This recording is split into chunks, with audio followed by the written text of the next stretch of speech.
Hey guys, what's going on? Aaron here, back with another episode of the Getting Popular podcast, I guess we would call it, where I'm doing 15-minute interviews with my friends, where I get to talk to them about what they're doing, what's going on, and where they're going. Short 15-minute episodes, real quick, easy to digest. And with me today, of course, no other than Al Pizzle. Al, thank you so much for joining me, man.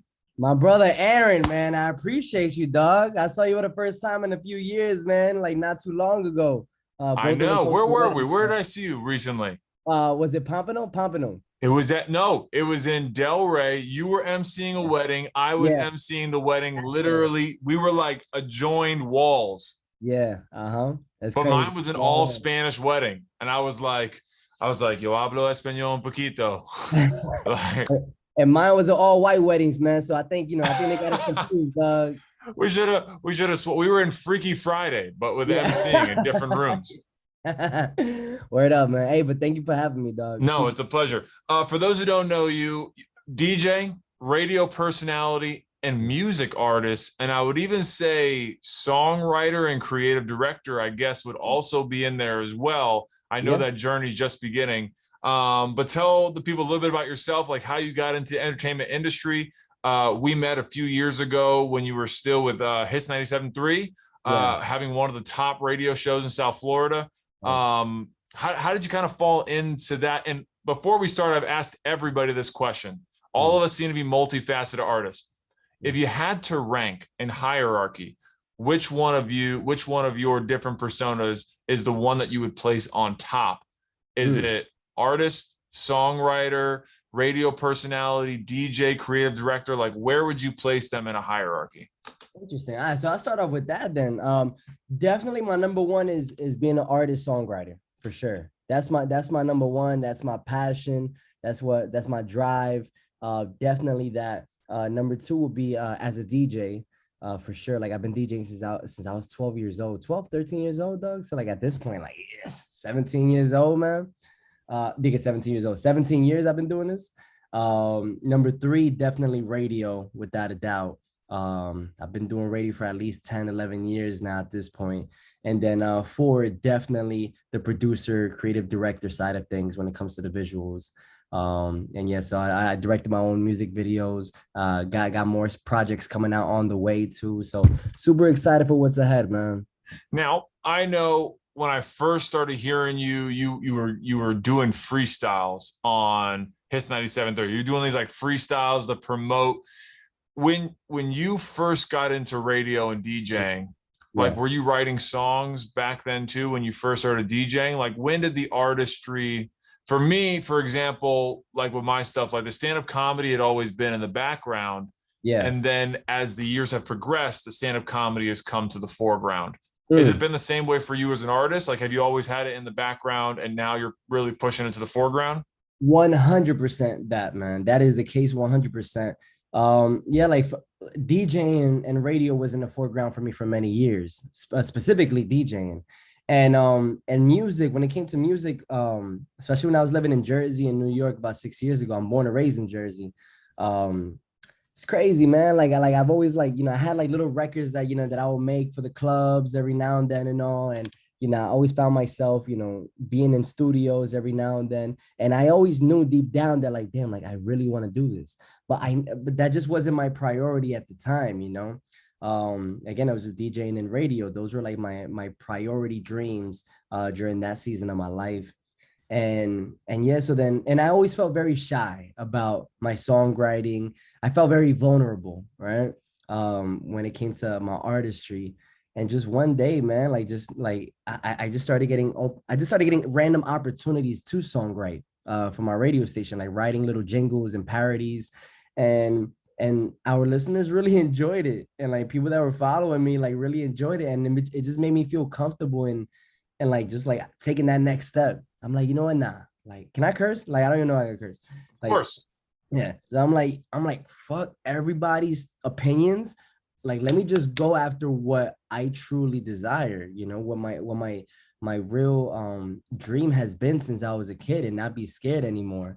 So then I really started pursuing music heavily in the last couple of years. And it's been a beautiful journey so far, man. I'm excited for what's to come. No, it's definitely the same way with, they say you got to fund the dream, right? Like you Yeah. got to be able to pay for your dreams to come Yeah. true. Like no one just comes along and writes you a check. Yeah. So, it can be that. It's interesting how those, either you start very young with the Yeah. artistry and you're like all in, or Yeah. it's like you work in entertainment like you and like myself, we work along and then we realize, because you're kind of like me, I feel like we don't do well being put into boxes. Like we're Yeah. very creative. Like we Yeah. want to Right. create, we want to try, we want to experiment. And so it's awesome now that you're kind of like pushing into that artistry. Who would Yeah. you say is your genre of music? If you had to say you fit into a genre, like Spotify came along and was like, Al Yeah. Pizzle, you're going to be in a genre. What genre are you picking?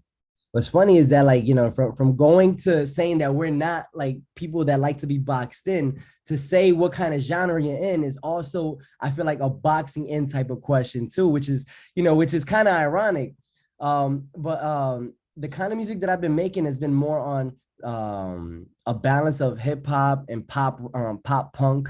So kind of like between that kind of mixture and a little touch of Latin too. So I want to incorporate my Colombian American side, but then I'm from Patterson, New Jersey. Patterson's the hood, like if you know New Jersey. So I want to incorporate like my urban side, and I just love music, period.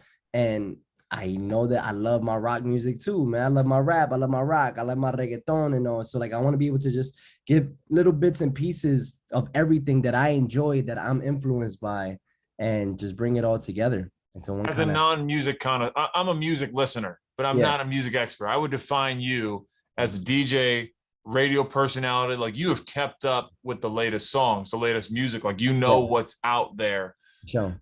Does that, like, I know as a stand-up comic, I Mm. love watching specials, right? I love watching comics, but at the same time, I get scared because I see something or I hear something, and I either go, "Shit, That I was wrote good. that down last week," Yeah. or do you ever hear like a beat or a song or a sample, and you're like, "Ah, they beat me to it. Like I had it. I was thinking the same thing." Honestly, not really, man. I just look at it as like there's enough for everybody to eat, man. On the like there's this one big table, called Earth, and there's just enough for everybody to eat. So if, like, let's say somebody came up with an idea first and I had a similar idea, then kudos to you. That's what's up. That just means that I meant to give the world a different idea or a different perspective from my side. Well, what I think is beautiful is that, like I know, like sometimes I'll hear certain albums and certain songs. I'm like, yo, I could have done that for sure. Like I could have definitely done that. But I feel like I don't want to look at it from that kind of perspective, because then I'm kind of putting myself down, man. And instead of putting myself down and kind of low-key internally hating without even realizing, like I just want to applaud whoever made whatever sound it is, whatever art they made, and just keep on focusing on what I'm doing in the studio and what I'm doing when it comes to radio and what I'm doing when it comes to DJing and all, and just be myself. Cause it's like I always tell everybody, man, there's only one you. There's only one you, man. Like if somebody else did something really cool, that's because that's authentically that person. So one thing that nobody can be or do is be you or do you.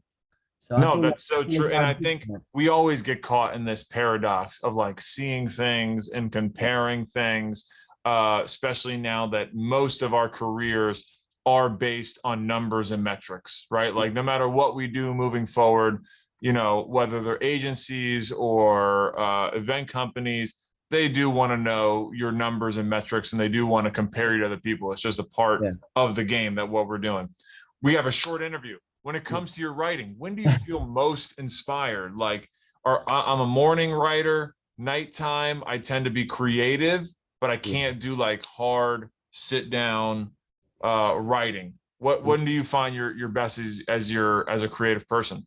Definitely late night, man. I'm definitely a late night writer for sure, bro. And but it's funny because like I'll do a lot of my writing at night, but at the same time, it's like when I just feel inspired, you just can't help but just like, for me, just pick up my phone and just go to my notes, or just pick up my notebook and just start writing something down, man. If I say something that's like, ooh, I like that, Like I'll be talking to my girl on the phone and I'll say something dope. I'm like, babe, hey, hold that thought 1 second. Hang on, let me write that down real quick, man.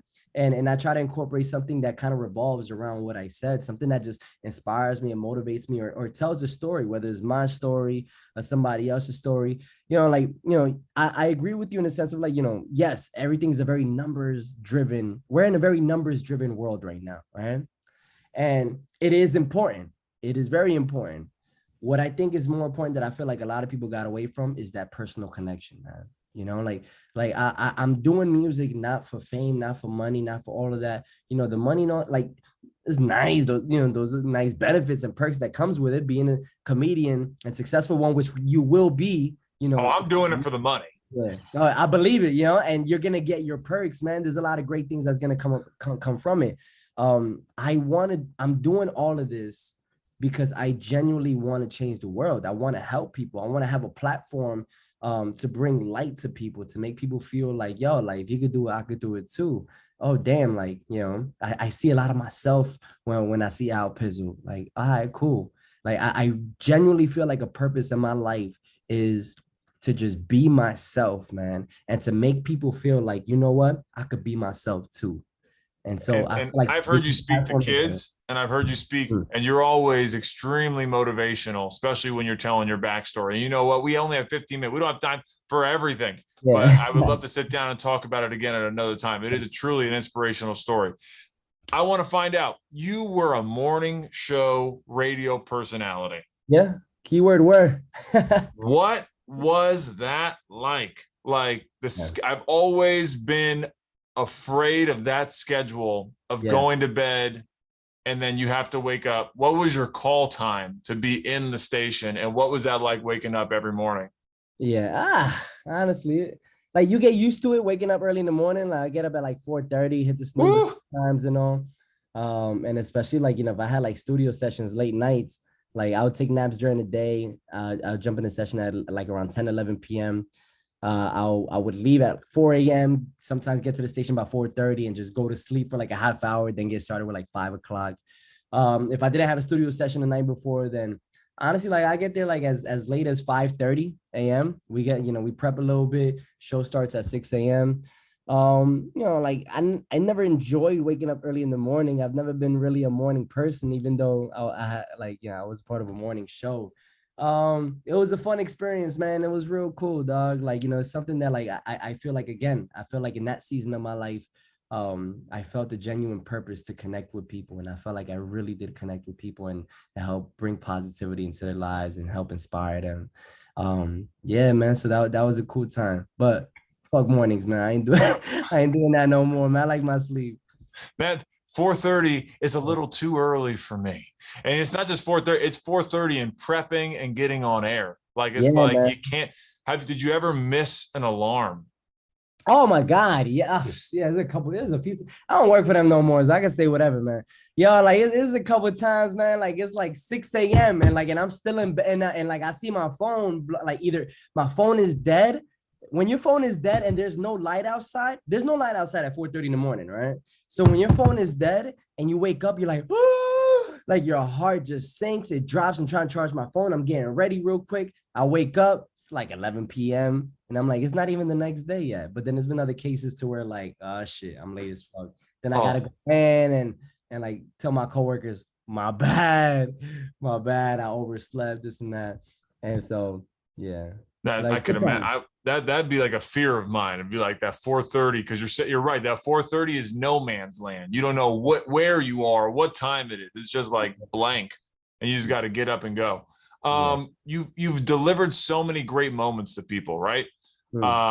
Giving out concert tickets or giving out events. What's a real quick, cool story of like somebody coming up to you outside and being like, man, like I won tickets one time. Like I had the best night of my life because of you. Like, was there ever a moment outside where you ran into somebody who was a fan of yours and they told you like how you impacted their life? Yeah, man, it's cool. And I was able to share this moment with my girl not too long ago. We went to the New York Giants Miami Dolphins game at what's the stadium, at Hard Rock Stadium. And so we're going through like the tailgate area in the parking lot, and this one young lady, her name is Mel, and her father they see me, they're like, yo, LP, what's good? Oh, yo, what's good? And like, I remember them. So when I used to do, prior to mornings, I used to do nights, 7 to midnight, on the radio on Hits.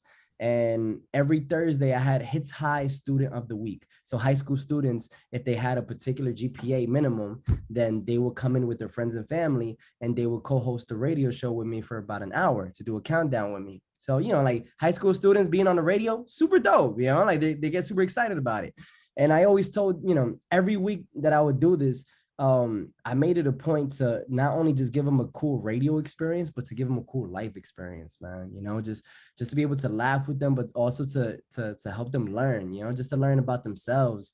And for the parents too, for them to learn about themselves too, because sometimes like parents wants to give a particular message to the kids and they don't want to listen to the parents. So then, to hear like positive messages from different angles, I felt the responsibility on that. So then this girl, Mel, she comes up to me. She's like, yo, like I haven't seen you since Student of the Week. And it had been like 4 years, 5 years since that point. And she was like, yo, like that night, like, yo, you changed my life. Like, that was really amazing. And it was that night, I knew exactly what I wanted to do. As far as following my dreams, you inspired me to follow my dreams. Her dad was telling me too, like, yo, listen, like that night, because he was there too. That night, I can't thank you enough, man, because you literally just lit a fire on in my daughter's eyes. Like, yo, like ever since then, I just saw something different from her, a glow from her since that night. And as a father, I just want to say thank you for that. So moments like that, man, makes everything. So those 4:30 morning, like morning wake ups and all, just so worth it, man. And it was cool because I was able to share moments like that with, with my girl. And that's what it's all about, man. Each one must teach one in order to reach one. It's a beautiful thing. That was like a rapper quote right there. Last question before we leave. We're around 15 minutes. I'm gonna keep it short and tight. What do you got going on with music? Where can people catch you? What's going on? Everything you have that's happening in your life. What's going on the next phase of Al Pizzle? What can people expect? All right, so I'm gonna go 2 and then I'm gonna go 1. So all right. 2, as far as Al Pizzle the DJ, I have my own company, Pizzle Productions. So weddings, anybody getting married, anybody got private events, holla at me. You need an MC, DJ, you know what? Holla at Aaron too, man, because like we in that business too. Listen, you're busy a lot, so I'll be your B. I'll be your A. I'll be B. A1, A2. Let's do that. I love that one. So yeah, so weddings, holla at your boy. So that I got that going on as a DJ part of it, the entrepreneurial part of it. And then as far as the musician, Al Pizzle, the artist, I have a record out that's everywhere, called Without You, Without Me, that I released last year. YouTube, Tidal, Spotify, Apple Music. And then I got myself a little team, not even a little team, a big team, man. So shouts to Vinny, shouts to Andrew. I got a lot of music that's getting ready, man, for me to start releasing real soon. I don't have no specific dates just yet, but just know that I have 12 projects that I'm going to be releasing real soon, man. Music, the songs itself, music videos too. 2023 is going to be a very exciting year, man, and so I just gotta say, this is all in God's timing, all in God's timing, man, and I can't do anything without my Lord and Savior Jesus Christ, man. And I just feel like he's just guiding me in the best possible direction for me, just for me to be able to have a platform to inspire people, man. So Al Pizzle, the artist, you better believe that we got a bunch of new music coming out real soon. You're 2023. Listen, I cannot wait until you no longer know me anymore. That's how we know the music did well. That. Get him away from me. Yeah. Get that. I don't know that man. It's been a pleasure interviewing you. I can't wait to see you again in person, man. Good luck with everything. In 2023, I'll be waiting. I appreciate that, my brother. Hey, man, and best of luck to you, man. Listen, you are a talent. I'm going to give you your flowers real quick. You are a talented motherfucker, bro. You are so gracious with whoever you meet. You have such a light about you when you have, not even when you have a microphone, but just you as a human being, dog. Now, I'm going to tell you right now, Aaron, you have such a pure heart. You have a pure light that glows everywhere you go, man. Please remember that. Everywhere you go, you have this gift, and it is a gift to be able to put smiles on people's faces. You need to hear that. And we need to normalize being able to give each other flowers, man, whether it's strangers, whether it's friends, whether it's families. And yo, you have that beautiful gift, man. And I'm very excited to see what you do with it, man, in the I future. appreciate it. I'll let my dad know. He doesn't think that. I'm just kidding. I love you, Dad. LP, I appreciate the flowers, man. I can't wait to see you again soon. And comedy show, Hollandale. One day we'll get you out there. Tomorrow, dog. Tomorrow, I'm in there. I'm in there tomorrow. 8 to 10, right? 8 to 10. I'll meet you there, my brother. All right, I'll see you later. Thank you, LP. I appreciate it. Appreciate you, dog.